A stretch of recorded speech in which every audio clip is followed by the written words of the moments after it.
Hello students, today our topic name is current electricity. In this chapter we are going to study about flow of charges in a wire. So introduction to current electricity we are doing now. First question is, what is current? Whenever we have a wire, through the wire charge will be flowing. So the flow of charge in a wire we call it as current. But basically in an atom, nucleus has positive charge which is fixed and electrons will flow from one point to other point. But in the beginning days, conventional current is taken to be flow of positive charge. That means actually negative charge flows from one end to other end in case of a battery, but we take the opposite direction to the flow of charges because we take flow of positive charge as current. Such current we call it as conventional current. So charge not only flows through wires, it also flows through electrolytes in form of ions like sodium chloride. When you dissolve in water, sodium ions and chloride ions start moving.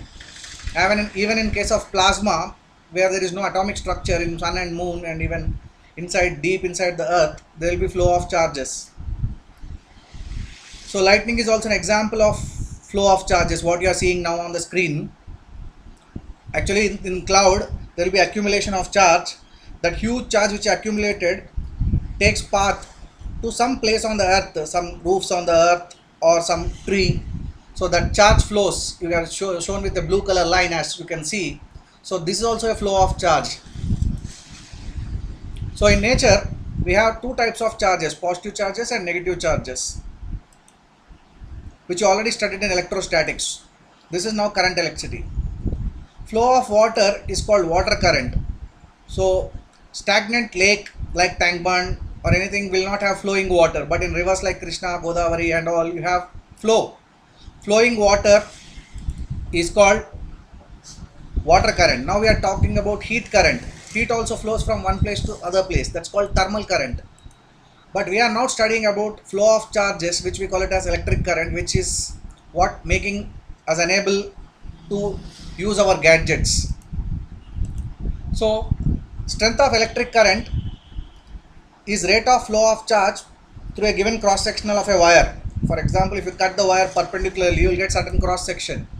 Through that cross section, how much charge in coulombs has passed and how much time it took. If you divide both, you will get charge per unit time. That we define it as current. So average current is total charge flown per total time. Electric current is a fundamental quantity recognized by physicists. Dimensional formula is either you can take it as I, because it don't have mass, length and time, you have to take it as I or A. SI unit is ampere. Definition of ampere, now you need not take into account. In a simple way you can tell it as charge flowing per unit time, but actual definition of ampere comes in electromagnetism, which we are not discussing at this place. And 1 ampere current is flowing through a cross section in 1 second, means 6.25 into 10 to the power of 18 electrons are flowing. Electrons are so small that a huge number of electrons constitute the current. So direction of flow of electrons, quite opposite direction, we take it as conventional current, as I told you in the beginning. And current is a scalar quantity, don't have direction. We show in a wire, but actually if you give it in a plate or metals, it will flow in all directions. Now in a semiconductor we have electrons and holes that all constitute current. We study that later in next chapters. So instantaneous current, see, as we defined instantaneous velocity, instantaneous acceleration, like that, we take the limit of the for a small amount of time how much charge has flown, that we define it as dq by dt as current. So this is a cross section as I am showing with the cursor. Through that, how much charge has flowed per second, net charge flown, because sometimes charge may flow right side as well as left side. We concentrate on total charge which has flown per unit time. So if current varies with time, then we have to integrate it to get the average current. This we do it in alternating current concept. Direct current, when we are talking, it is a steady current, so always same amount of charge flows through a given cross section.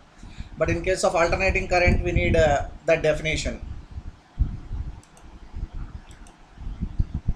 So if n charged particles are flowing through, if n charged particles of each charge q is flowing, that nq per time taken is defined as the average current. So frequency times of charge, for example, for a circulating electron, how many times it circulated from the same point, that we call it as number of cycles per second as frequency into charge. Frequency can be converted into angular frequency this form, f is equal to omega by 2 pi. You should have little knowledge of SHM also. Then v can be replaced with omega can be replaced by v by r, speed by radius if it is circulating, and speed can be replaced with angular momentum mvr.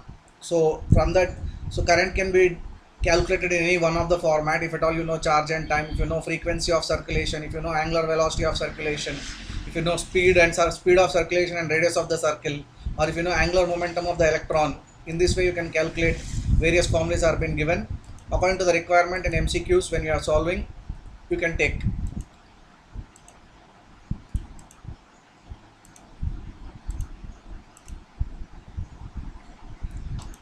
So this is a little, we'll stop this class here and further we will continue in the next.